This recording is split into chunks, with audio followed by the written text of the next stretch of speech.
Tak lama dah ni, 2030 dan 2050 dianggarkan peluang pekerjaan dalam teknologi hijau, especially yang memasukkan elemen renewable energy ni adalah sekitar 300,000 ya. Wah, banyak tu. Di sini banyak keunikan-keunikan yang ditawarkan di program Sarjana Muda Teknologi Tenaga boleh diperbarui dengan kepujian.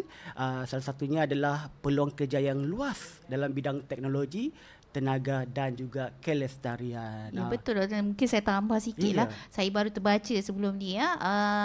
Teknologi hijau ni merupakan salah satu future direction negara lah. Ya, betul-betul. Okey, menjelang tahun 2050, tak lama dah ni, 2030 dan 2050 dianggarkan peluang pekerjaan dalam teknologi hijau, especially yang memasukkan elemen renewable energy ni adalah sekitar 300,000 ya. Wah, banyak tu. Jadi Betul-betul. adik-adik yang memilih program ni, maknanya mereka ni adalah bakat-bakat sumber tenaga yang akan dihasilkan negara dalam tempoh Ya, betul. 5 dan 10 tahun akan itu datang. bidang ya. renewable energy. Renewable Ada lagi energy. sustainability.